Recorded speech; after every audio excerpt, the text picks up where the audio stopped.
Buenas noches. Vamos a comenzar el repaso de los temas para el tercer examen. Los dos primeros temas que vamos a repasar son los de la semana pasada y la idea es que podamos intercalar con algunos de los temas extras que les había mencionado que están relacionados con la investigación. Entonces vamos a comenzar con el primero, que es la teoría del proceso infeccioso.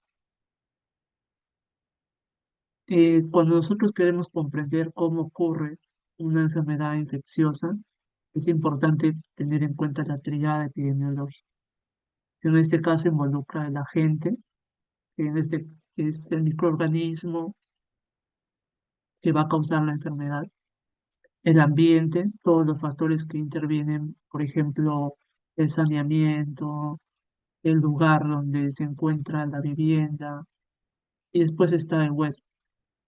Entonces, cuando ocurre un desequilibrio en alguno de estos, es que se va a desencadenar una determinada enfermedad.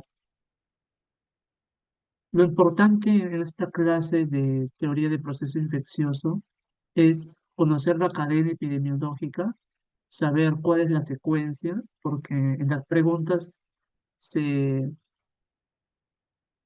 se consulta por el orden de esta cadena epidemiológica. Y a veces uno por los nombres que tiene la cadena se puede confundir. Por lo tanto, vamos a hacerlo con un ejemplo. Con un ejemplo se va a entender mejor esta cadena. Voy a desactivar. Partemos entonces de que todo empieza con el agente causal, que puede ser una bacteria, un virus, un hongo. También puede ser una sustancia química, una radiación que va a inducir una enfermedad. Por ejemplo, vamos a colocar el caso de Mycobacterium tuberculosis. Por lo tanto, este agente causal va a ser el que desencadene la enfermedad conocida como tuberculosis. Siguiendo la cadena epidemiológica, vamos a ir al reservorio, y en este caso viene a ser donde se aloja el agente causal. Este reservorio puede ser un ser vivo, como una persona, un animal o una planta, pero también puede ser materia inanimada. Por ejemplo, sabemos que algunos agentes se depositan, o mejor dicho, forman esporas, y justamente estas esporas se alojan en determinada materia inanimada. Y cuando ocurren las condiciones para que pueda llegar a otro agente, entonces emigran, ¿no? En el caso de la tuberculosis, el reservorio está en los pulmones de diferentes personas. Algunas de ellas van a estar asintomáticas y otras de ellas pueden presentar algunos síntomas. Luego de eso pasamos a la puerta de salida, que propiamente son las vías por las cuales el micobacterio tuberculosis se va a eliminar. Estas vías pueden ser respiratorias, digestivas, por ejemplo, la virus de hepatitis A, genitourinarias o vías placentarias también. Todo lo que hemos estudiado en medicina interna como vías de transmisión son las puertas de salida y las puertas de entrada, porque salen de uno de los reservorios y va a entrar al huésped. En este caso, la tuberculosis, el Mycobacterium tuberculosis, su puerta de salida es a partir de las vías respiratorias, a través de gotitas que se van a liberar de la nariz o de la boca de la persona que está enferma. Y el modo de transmisión. El modo de transmisión puede ser directo o indirecto. Si es directo, significa que una persona transmite directamente a la otra. Indirecto, por ejemplo, puede ser a través de fomites, ¿no? Es decir, otros agentes que actúen como intermediarios en esta vía, por vectores. En el caso de la tuberculosis, el modo de transmisión es directo, porque como podemos ver, una persona estornuda y le transmite las gotitas respiratorias a la otra. La puerta de entrada es lo mismo que la puerta de salida, es decir, estamos hablando de las vías por las cuales ingresa la gente. No hay mucho, digamos, acá adicional que agregar.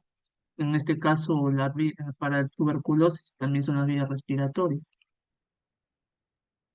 Y ahora, para que se desencadene la enfermedad en el huésped, tiene que haber un concepto que se llama susceptibilidad.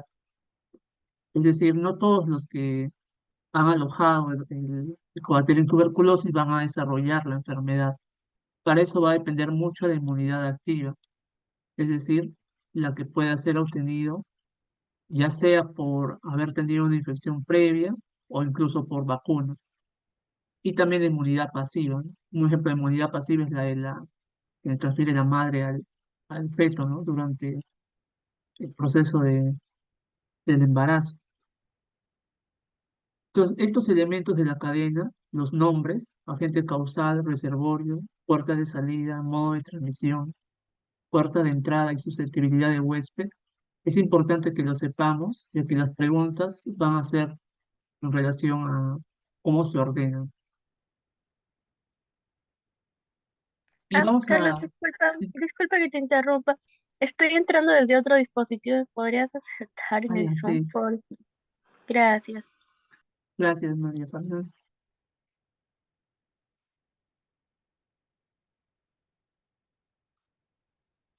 Entonces ya hemos mencionado la cadena y ahora vamos a agregar algunos datos sobre los agentes biológicos.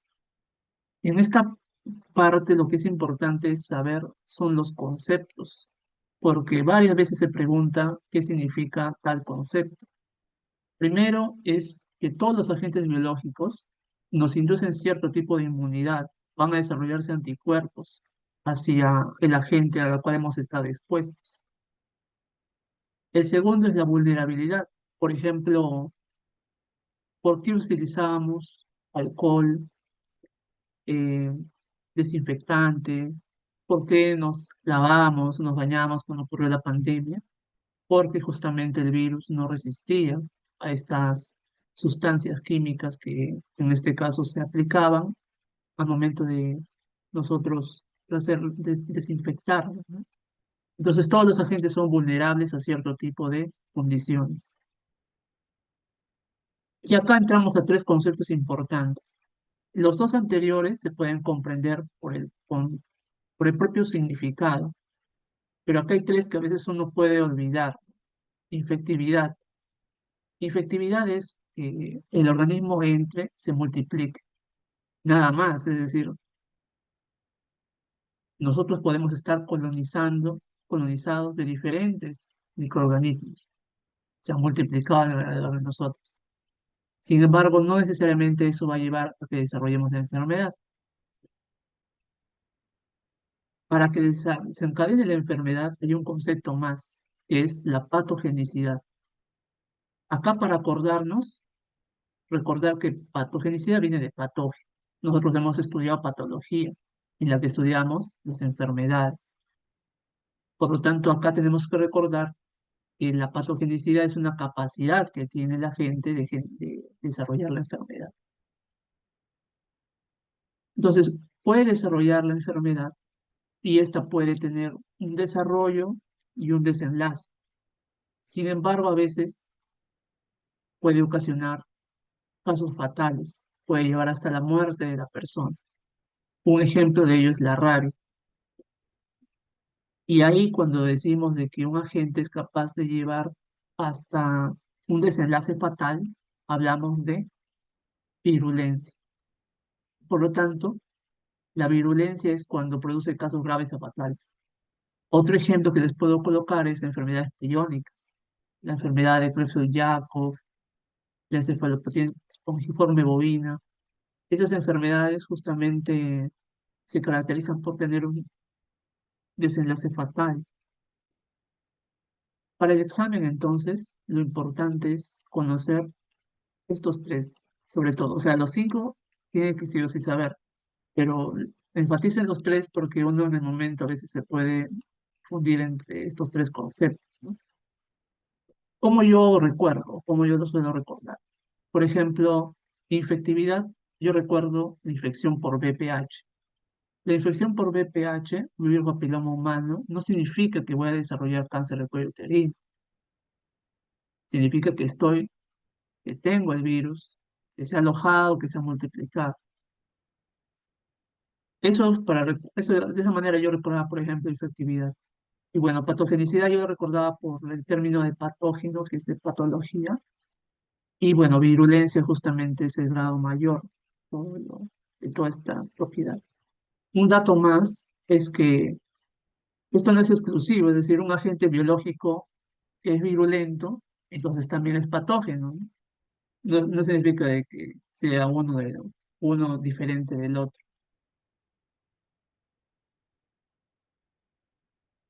Ahora vamos a conocer los tipos de portadores. Los tipos de portadores están dentro de lo que nosotros hablamos de reservorio. No todos los reservorios van a desarrollar la enfermedad, van a manifestar clínica. Existen portadores. Un ejemplo es el portador asintomático. Y una forma de recordarlo, a veces de manera poniendo ejemplos, uno puede recordarlo mejor, es el caso de la fiebre tifoidea. En la historia de la fiebre tifoidea se menciona el caso de Mari tifoidea, ¿no? De una manera, sí le decían a Mari Malum, que justamente era una cocinera, que era una portadora sintomática, no desarrollaba ningún síntoma.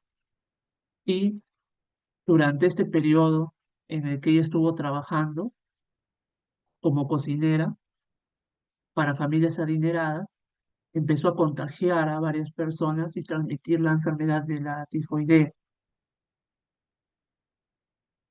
Y ella pues no tenía ningún síntoma, era una portadora sana.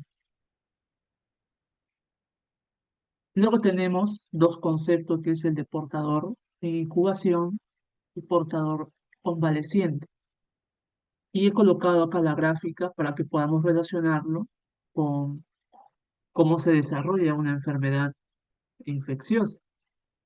Tenemos un periodo de incubación. Acá estará el portador en incubación que eventualmente va a desarrollar los síntomas. Luego ya la manifestación clínica, por eso no se le llama portador, porque ya es la persona que está con la enfermedad, y el portador convaleciente, que es la persona que se ha recuperado y ya está sana. Sin embargo, todavía en su interior aloja el microorganismo. Por eso es que todavía puede tener la capacidad de infectar a otros. Entonces, portador sintomático es el que no tiene síntomas. Por eso se le dice también sano. Y por eso en la clase también aparece como estadio subclínico. Porque en el caso, por ejemplo, de Mary Malum, si se le hacía un hemocultivo, aparecía el, el agente de la fiebre tifoidea. Sin embargo, ella no tenía ningún síntoma. Y en la clase también les mencionan dos conceptos más, un portador temporal y un portador crónico. Un portador temporal, aquel que solamente tiene la enfermedad por el periodo en el cual se ha contagiado, por ejemplo, virus del dengue, y portador crónico, por ejemplo, virus del VIH. Ahora vamos a ver algunas preguntas. Acá voy a colocar abajito de dónde está la pregunta. Entonces nos dice según la secuencia de la cadena epidemiológica. ¿Cuál marcaríamos entonces? En orden, ¿cuál sería primero? ¿La 3, la uno, la 2, la 4? La C.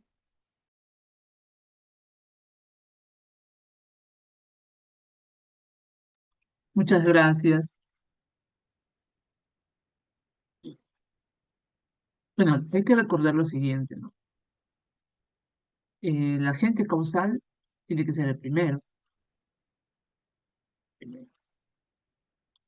Luego el agente va a tener que ir a un reservorio. El reservorio vienen a ser las personas, animales, las plantas, o también puede ser materia inanimada. Por lo tanto, este tiene que ser el segundo. Luego de reservorio va a tener que tener una vía, una puerta de salida, o sea, una vía respiratoria, digestiva, genitourinaria, placentaria, y un modo de transmisión, que puede ser directo o indirecto. Por lo tanto, este sería el siguiente. Y finalmente, el huésped, recordemos, que es finalmente la persona que va a recibir la enfermedad, el agente, ¿no? Por lo tanto, para que desarrolle la enfermedad, va a tener que cumplirse ciertas condiciones. Y eso denominamos susceptibilidad del huésped. Por lo No, tanto, sí. ujú, es que yo lo había entendido como que ya el agente y luego dónde se va a ubicar, ¿no? O sea, el lugar de propio del agente y luego cómo es que la persona lo adquiere. Y por eso había pensado que primero era susceptibilidad, ¿no? Y que luego esta persona lo transmitiría. Ah, ya entendí. El tema es que eh, acá hay que manejar la cadena tal y como estaba al inicio. En este caso, como estaba, como habíamos mencionado acá, este es el orden que hay que tener en cuenta, ¿no? Así también está en la clase. Primero el agente causal, luego el reservorio, luego el modo de transmisión, dejando de lado esto de puerta de salida y recién el huésped. El huésped viene a ser la última persona a la cual se va a dirigir dentro de toda esta cadena. Ah, ya. Ok, gracias. ¿Y la puerta de salida y puerta de entrada no entran en ese orden? No, sí, sí entran, solamente que en el caso de la pregunta no habían esas alternativas. O sea, Pero, ¿no? ajá. El orden es primero, segundo, tercero,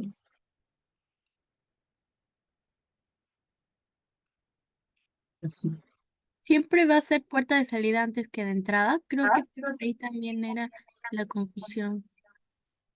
Ah, ya, es que como estamos hablando que el agente causal está en un reservorio, entonces para que llegue a la otra persona tiene que primero salir de, del reservorio y va a tener que El, entrar el que al contagia, huésped. ¿verdad? Ajá. Ah, ok. Gracias, Carlos. Gracias. Gracias por la pregunta. Bueno, entonces vamos a continuar.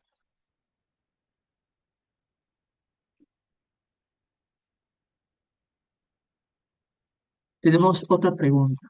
Como propiedades de los agentes biológicos, se tiene que es la capacidad de alojarse y multiplicarse dentro del huésped, mientras que es la capacidad de producir casos graves y fatales. Es una pregunta del año pasado. ¿Cuál marcarían? La E. Muchas gracias, María Fernanda, Cristina, Aliani. Efectivamente es la E, efectividad y virulencia. Les recordemos que efectividad es la colonización del agente. Virulencia es cuando ya desarrolla casos fatales y graves, letales también.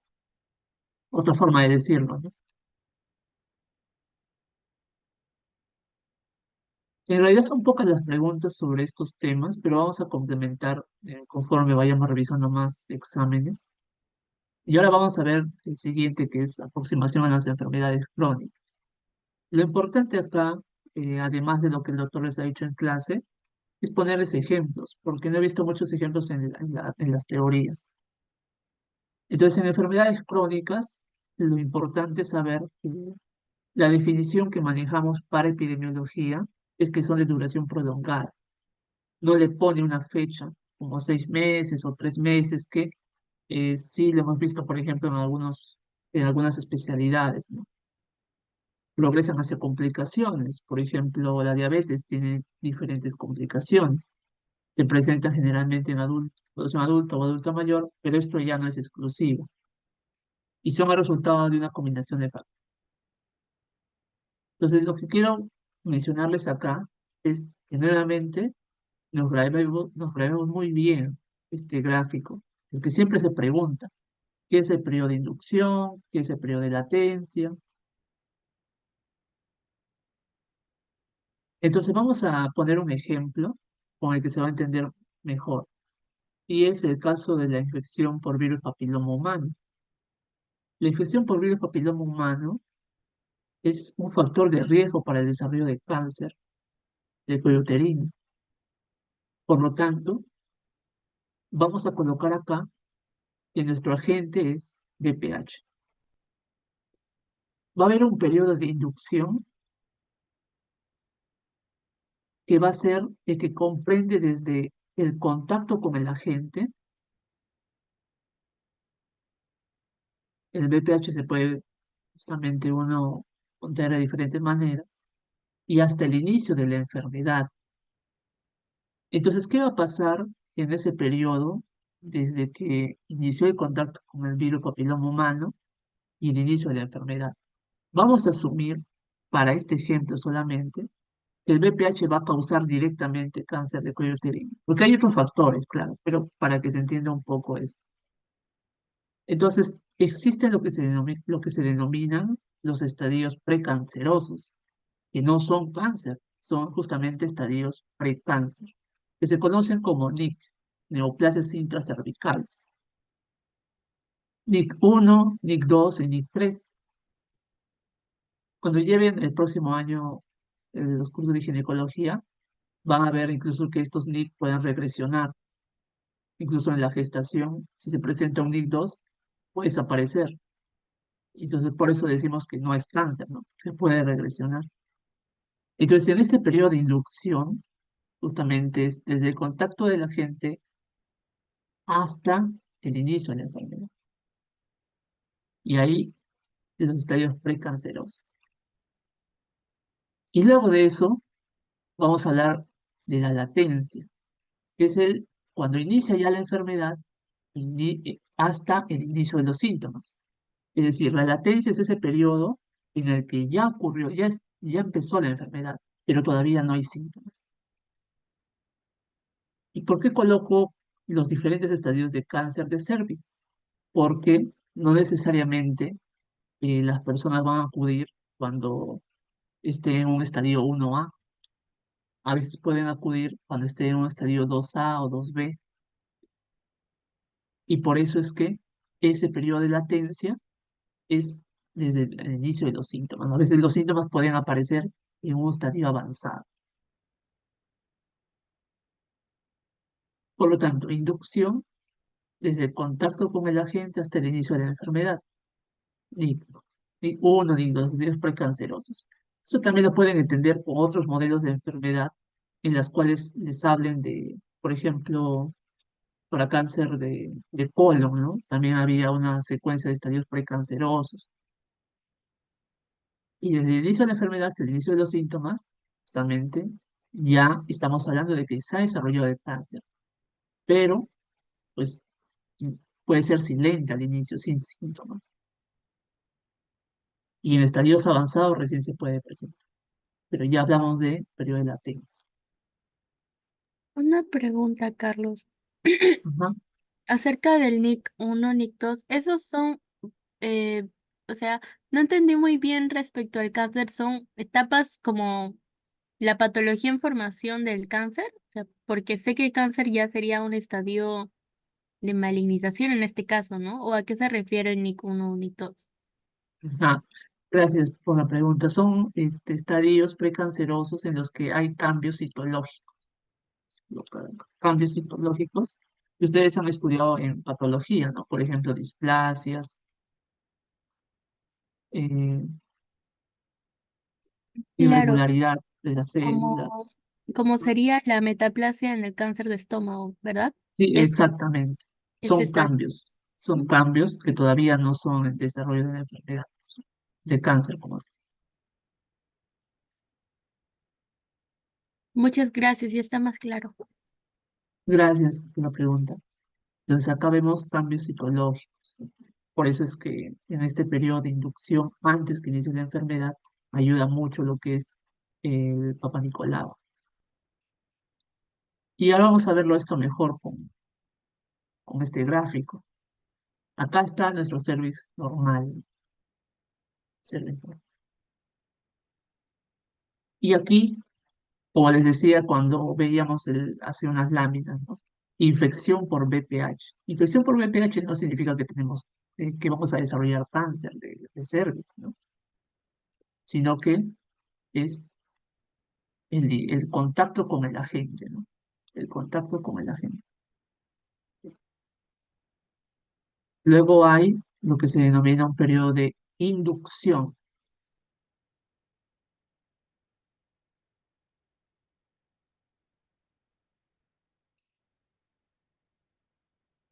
y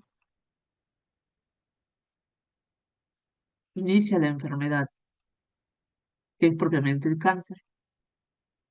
Estadio 1, 2, 3, y eventualmente en alguno de ellos empiezan los síntomas. Los síntomas no necesariamente van a empezar en estadio 1, a veces lamentablemente pueden empezar en estadio 2 o 3. Por lo tanto, este será el periodo de latencia, ¿no? Hasta antes que inicien los síntomas.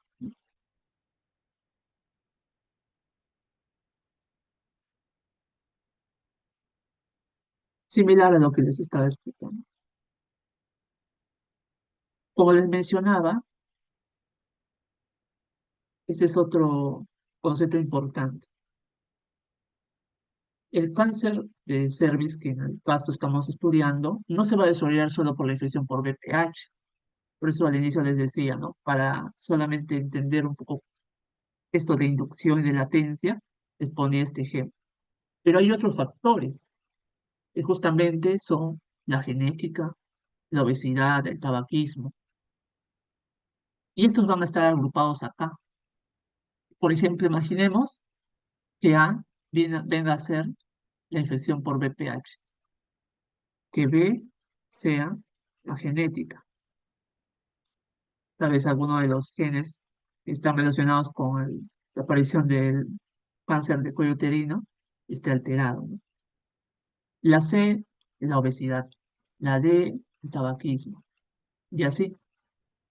Entonces, esto es lo que nosotros, ustedes han visto en la primera, segunda clase de lo que era la causalidad. Entonces, para que se desarrolle una enfermedad, hay lo que se denominan las causas componentes. Y causas componentes son A, B, C, D y E. Es decir, todas ellas van a desarrollar la enfermedad. Por eso, solo la infección por VPH no va a generar el desarrollo de cáncer de cervix, tiene que sumarse otros elementos. Y de ahí, con eso podemos nosotros entender un poco más el gráfico de la clase, ¿no? Es decir, solo la infección por VPH, y por eso ustedes van a conocer esto mejor el próximo año, les van a decir que en general, desde la infección por VPH puede desarrollarse hasta 10 años de enfermedad. En 10 años recién va a empezar el cáncer. Pero si a eso le sumamos un factor B que puede ser la obesidad, pues este tiempo se va reduciendo. Si le sumamos la obesidad más el tabaquismo, se va reduciendo y así. Por eso es que cada una de estas cosas componentes, a medida que se van adicionando, lo que van a hacer es un menor tiempo de inducción hasta el inicio de la enfermedad. Una preguntita, Carlos. Disculpa que te esté preguntando a cada rato. Ya, Ah, adelante. en este gráfico, estas letras o estos factores representarían causas necesarias o simplemente son ni necesarias ni suficientes. Ya. En realidad, cada uno de estos por individual, A, B, C, D y E, no son ni necesarias ni suficientes. Para que justamente sean necesarias, tienen que estar las 5 completas. Ok, gracias. Gracias por la pregunta. Bien, entonces vamos a continuar. Entonces, esto sobre todo para entender este gráfico. Y ahora vamos a ver algo que vi en la grabación, que estuvieron preguntando mucho por los riesgos competitivos. Y el doctor estaba tratando de colocarles un ejemplo, ya no encontré, me parece, el modelo del examen. Pero los riesgos competitivos, eh, primero, este concepto de riesgo puede confundir, porque hemos visto riesgo relativo y podríamos pensar que es una medida de fuerza de asociación, pero no es nada de eso. El riesgo competitivo es un desenlace, es un evento o un desenlace, es decir, algo que va a ocurrir y que compite con otro desenlace. Por eso vamos a colocar este ejemplo que creo que podría aclarar un poco más. Entonces, un desenlace o un evento que cuando aparece elimina a un sujeto de estar en riesgo de otro desenlace que estamos investigando. Pues imaginemos eh, otro ejemplo de la parte ginecológica. Tenemos acá un útero que tiene diferentes miomas, miomas subserosos, intramurales. Cuando hay uno, se puede extirpar el mioma, ¿no? Los miomas submucosos se pueden extirpar por histeroscopía, pero cuando hay varios, entonces está indicada la histerectomía. Entonces imaginemos que nosotros queremos saber cuál es la relación de la presencia de miomas múltiples con cáncer de endometrio. O sea, el endometrio, que es una de las capas del útero, ¿cuál es la relación entre los dos? Entonces seleccionamos, digamos, a un grupo de mujeres que tienen miomas submucosos y las seguimos en un estudio de cohortes durante 5 años. Queremos saber qué tan probable es que desarrollen cáncer de endometrio. Pero ¿qué va a pasar? Que en este contexto es posible que alguna de estas mujeres, por fines terapéuticos, sean sometidas a una histerectomía. Por lo tanto, la histerectomía, que es un desenlace, compite con desarrollar cáncer de endometrio, porque si ya no hay útero, entonces no puede haber cáncer de endometrio. ¿Cómo graficamos eso? Tenemos acá la exposición, que serían los miomas submucosos. Tenemos el efecto de interés, porque al inicio les decía, estábamos estudiando el cáncer de endometrio. Y el riesgo competitivo, que nuevamente es un desenlace, un efecto, un evento, histerectomía total. Entonces, ¿qué significa esta flechita? Que la histerectomía total, por decirlo así, salvó de desarrollar cáncer de endometrio. Por eso es que la separa del efecto de interés. Entonces, para identificar un riesgo competitivo, tenemos primero que saber que esta es la exposición, o le van a decir el factor, el factor. Y el riesgo competitivo le van a colocar como el evento o el efecto, evento o efecto.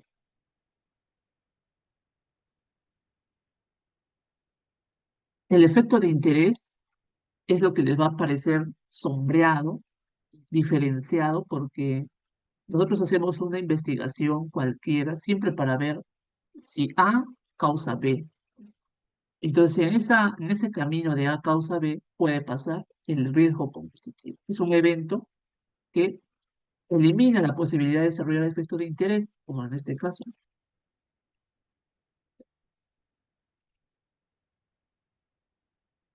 Si tuvieran alguna consulta normal, lo comentan, porque ahora vamos a ir viendo las preguntas. Entonces, el primer enunciado nos dice, un riesgo competitivo es un evento que incrementa la probabilidad de desenlace bajo investigación. ¿Esto será verdadero o falso?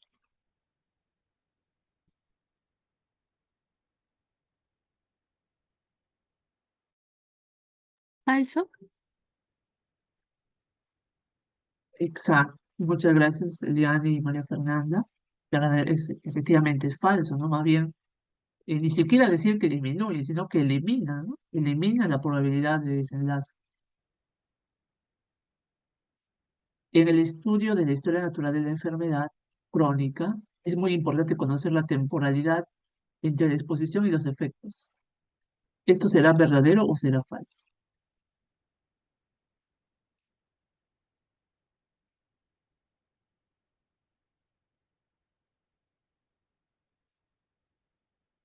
Gracias, Eliana. Efectivamente es verdadero, ¿no? Cuando hablamos de temporalidad, nos referimos a entre aparece la exposición y aparece el efecto, tiene que pasar cierto tiempo. Eso denominamos temporalidad. La tercera dice, los estudios de casos y controles, bajo el diseño clásicamente escrito, presentan limitaciones en la evaluación de las exposiciones y en la investigación de las enfermedades crónicas. ¿Verdadero o falso?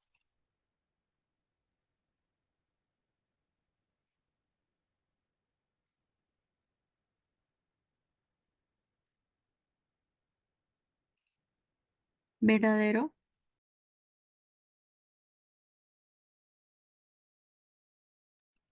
Exacto. Gracias por la respuesta. Efectivamente es verdadero, ¿no? Porque recordemos que en los casos y controles tenemos un grupo de personas que están enfermas y un grupo de personas que no tienen la enfermedad.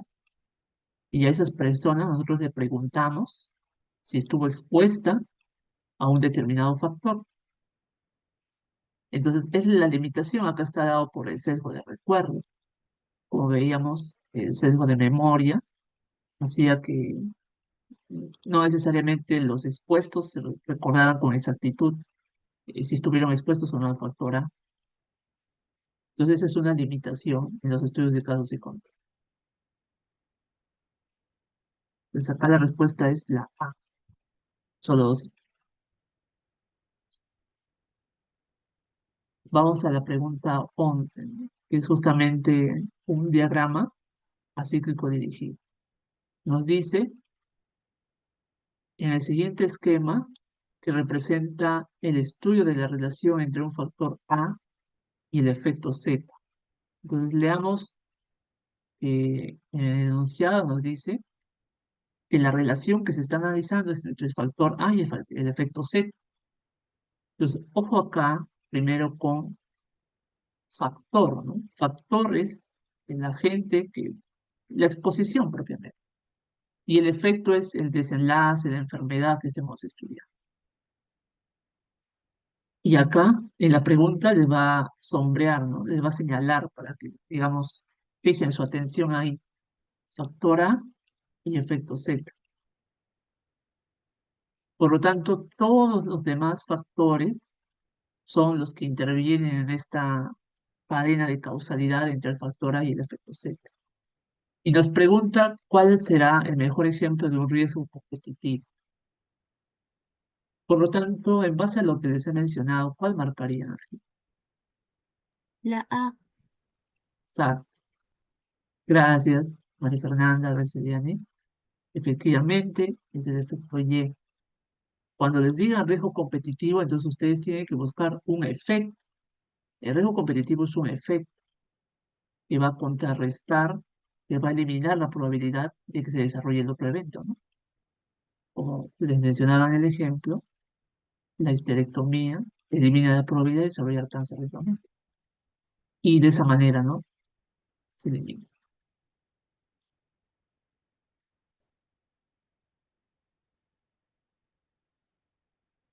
Ya para los siguientes repasos vamos a ver con el modelo B y el modelo C cómo se presentan estas preguntas de riesgo competitivo.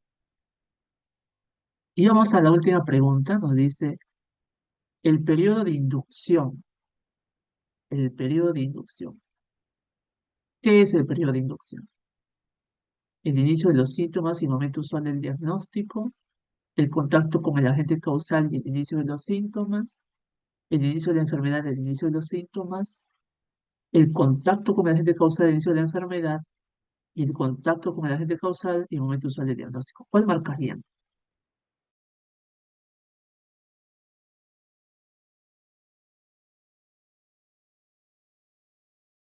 La D. Muchas gracias, María Fernanda, Cristina y Eliane. Efectivamente, es la D, ¿no? Entonces, la inducción es, como su nombre indica, ¿no? Induce, pero todavía no aparece la enfermedad. Cuando ya aparece la enfermedad, hasta que empiecen los síntomas, ya es justamente el periodo de latencia. Entonces, inducción, acuérdense de del ejemplo, ¿no? Los estadios precancerosos todavía no son cáncer, todavía no ha empezado la enfermedad. Acá ya recién, cuando estaríamos estadio 1, estadio 2, ya es cáncer. Acá, como les digo, incluso los estadios NIC pueden regresionar, ¿no? Puede desaparecer las lesiones. Por eso es inducción.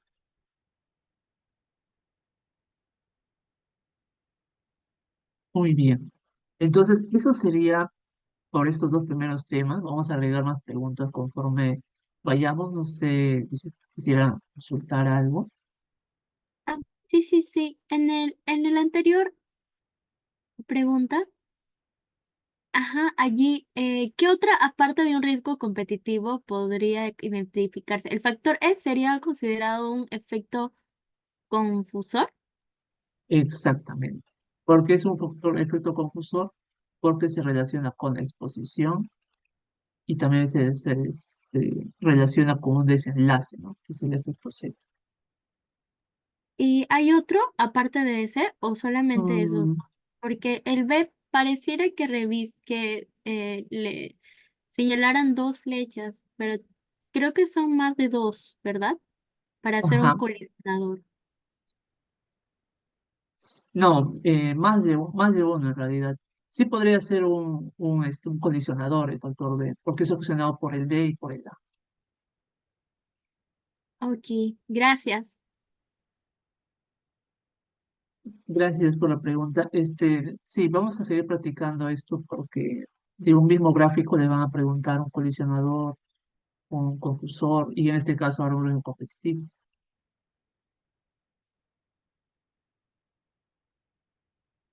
Muy bien. No sé si tuviesen alguna duda adicional.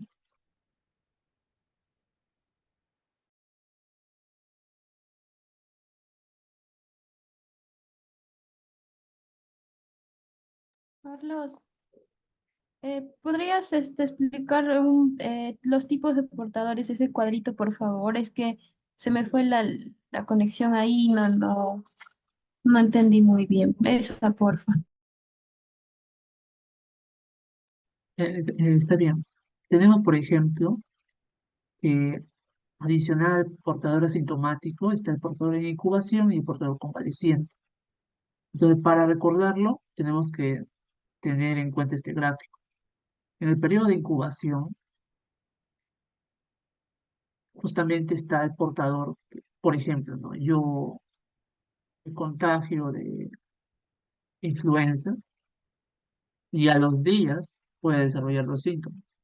Entonces, ese periodo en el que me había contagiado era un portador en incubación, porque eventualmente puede desarrollar los síntomas. Luego empieza la manifestación clínica. Acá ya lo podemos hablar de portador, porque obviamente es la persona que está desarrollando la enfermedad. Pero ya cuando empieza a recuperarse, luego de haber recibido tratamiento, o a veces solamente por el curso de la enfermedad, hablamos de un portador convaleciente, porque lo vemos que está mejor, está sano, pero todavía aloja el agente dentro de sí. Por eso es que en este periodo de convalecencia está el portador convaleciente, ¿no? Esa sería la explicación de estos dos tipos de portadores, ¿no? Además del portador asintomático. Ah, ya, gracias. Gracias. ¿Una pregunta? Carlos, tengo una duda con respecto a la definición de enfermedad crónica. Por ejemplo, esto se basaría en las características, como dice, mayor duración prolongada, pero si en el examen nos menciona por ejemplo, más de 3 meses o más de un año, ¿estaría correcto la definición actual? Ah, ya. Esa es una pregunta interesante. En la clase, el doctor les menciona que para el curso ustedes van a manejar que la duración de enfermedad crónica es prolongada. No le ponen una fecha.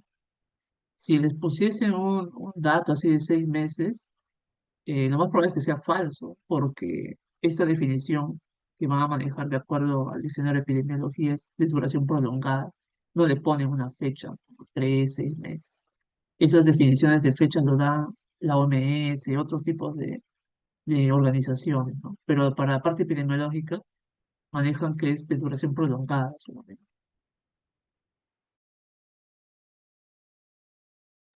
Pero si no mencionaría, por ejemplo, la definición de CDC, no más de un año ahí sería correcto esto.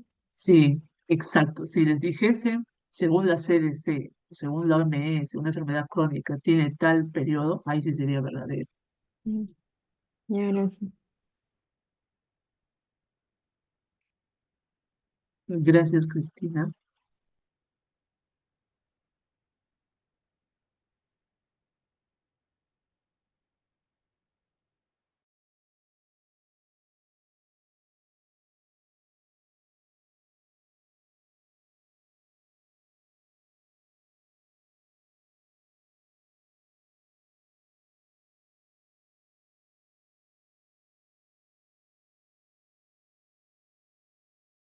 En las clases adicionales va a ser junto con las clases seguidas o u otro día. ¿Cómo hacemos con eso? Ah, ya, sí, ese es un buen punto a conversar. Yo sugeriría que las clases adicionales sean en días separados de las clases propiamente del curso, porque si no se van a mezclar algunos conceptos. De acuerdo Ah, con el ya, horario que te mandé, de ahí podemos ver sí, qué otro día hacer. claro. Entonces hoy día solamente era la clase teórica uno y 2, ¿verdad? Ajá, la 1 y 2. Ya, ya. Voy cerrando la